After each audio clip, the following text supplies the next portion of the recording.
Welcome, Caroline Thank Lucas. you very much. And so I suppose my first question must be, what is your hard evidence that there is a connection between the Cambridge Analytica and Facebook story on the one hand and the Brexit campaign on the other?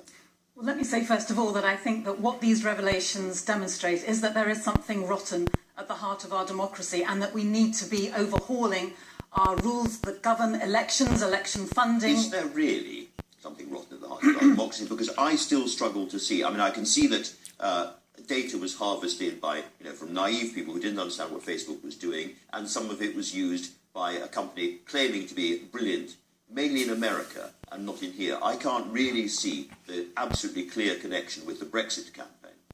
Well, the links with Vote Leave, I think, are reasonably clear in terms of the allegations that have been made. And yes, for sure, we need to have more of an investigation, and that's what I'm calling for. What I want to see is a real investigation into exactly who knew what. The ministers associated with the Vote Leave campaign, what did they know about the money that was going to Believe?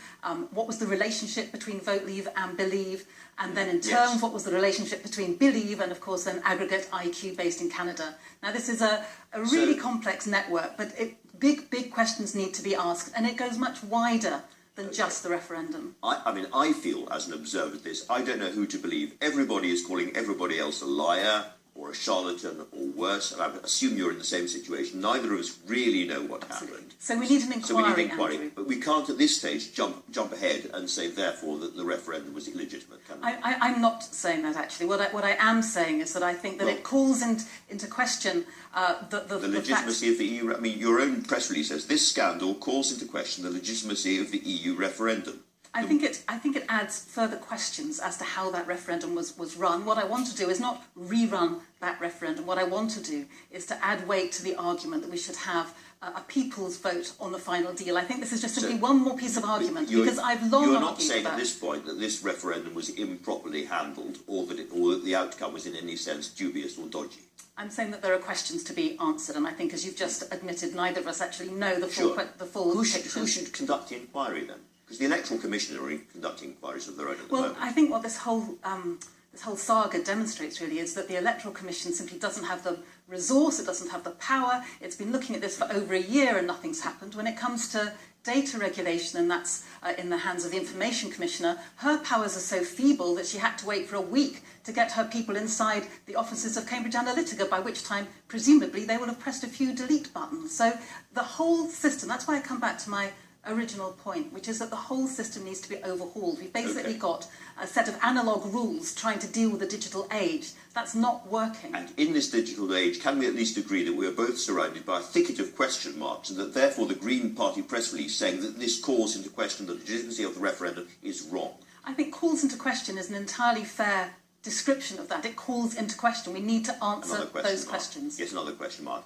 Can I ask about the second referendum question, therefore, which you raised yourself? Can I really challenge you on that? It is not a second referendum. It is a first vote on the final deal. The vote that was had in 2016. Now, this is a really important distinction, because people will make it sound as if what we're trying to do is rerun. That was the first one, and then there's another one, and that's the second one. The first one was about whether or not we will depart from the EU. It was not about the destination. No, What we want is the opportunity for the people to look at the fine print when they see this final deal, because there has been so much that has happened between the referendum of 2016 and where we are now in 2018. So many things were promised and have not come to pass. The 350 million I for the NHS I understand all of that. In tactical terms, practical terms, you need a large number of MPs to vote for that proposition in the House of Commons. Were you not therefore pretty disillusioned or depressed when you saw that Jeremy Corbyn sacked Owen Smith, his Northern Ireland spokesman, for speaking out in favour of what I'm still going to call another referendum or a second referendum or referendum? People's poll, Andrew. People's poll is the phrase. I was disappointed. I think that Brexit is something that goes wider and bigger than party politics. This is absolutely about the future of our country. And frankly, when there are so many deep concerns about the way in which Brexit is going, not just the economic concerns, where every single impact assessment the government has done shows us being worse off. It is quite extraordinary to see a government proudly leading us down a road that they admit is going to make us poorer. Add into that concerns about the NHS, the fact that the number of nurses coming into the NHS is down by 90%. Add into that, even more serious in my view, is the situation in Ireland. ideological obsession with leaving the customs union and what that might mean in terms of a hard border in Ireland. So I wish the Labour Party had gone further. I'm glad they've got as far as saying, yes, we should remain in A or the It seems customs to be union. this far and no further, though, doesn't it? It does, and that, I think, is an absolute... it's letting down young people in particular. It is a dereliction of their responsibility as an official opposition. They have the opportunity here to save this country from a massive impoverishment, and they are not doing it. And yet, when you look at the Corbynite Labour Party on the one hand and the Green Party on the other, it's clear that somebody is doing something right, and it's not you guys. Your membership has plunged since 2015 when Jeremy Corbyn became Labour leader, and the number of people voting for you has more than halved. And that coincides with Corbyn's takeover of the Labour Party. So it appears that a lot of the kind of more radical, environmentally minded people who were attracted to the Green Party are turning instead to the Labour Party. Well, look, we have a rotten electoral system. You won't be surprised to hear me say that. In 2015, we had 1 million people voting Green, and if we'd had a proportional electoral system, that could have delivered us about 20 MPs. Of course, it's no secret that Jeremy Corbyn followed where the Green Party led when it came to some of those social policies, and as a result, he did very well at that last election. I can't deny that. But our membership is still massively higher than it was in the run-up to 2015. Hold on a second, it was 63,000 in 2015, and it is 39,000 now. Yes, what I mean is... that is a massive drop, but we had the green surge running up to 2015. So what I'm saying is if you take a year before 2015, we were on about 12,000. So up at about 40,000, we are still way above where we were there. But can I just say on environment, because although...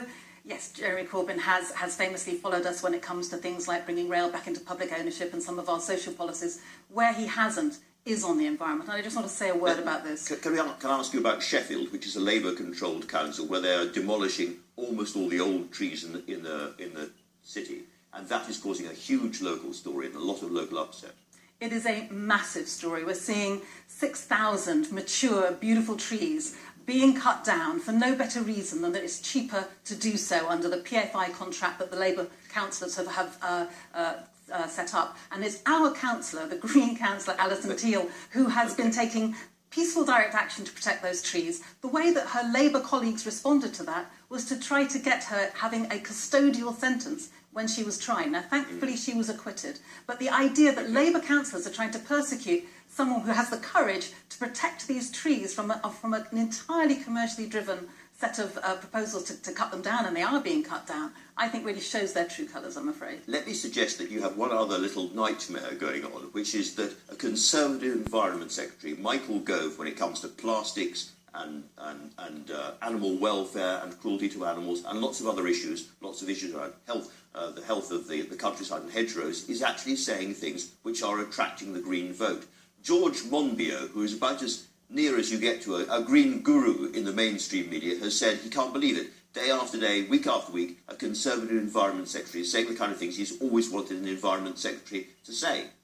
Well, I think the Michael Gove, you can say. The crucial word that you've repeated several times is Gove is saying lots of things, and Gove is certainly saying lots of things, and to that extent, that's welcome. He's learnt some of the language, but if you look at the detail, look at that 25-year environment plan. The top line of that was basically saying, we will try to get rid of single-use plastics by 2042, by a quarter of a century's time. So there are no real targets. There's no real sense that this has changed from the Michael Gove, who not long ago was trying to take climate out of the curriculum. We need to see far more ambitious action on the environment, because that was the point I was hoping to talk about, which was that we are facing a sixth mass extinction. We are overfishing, we are cutting down too many trees, the environmental crisis is getting worse. And that is why the Green Party is needed more than ever. Caroline Lucas, thank you very much for talking to us. Coming up late.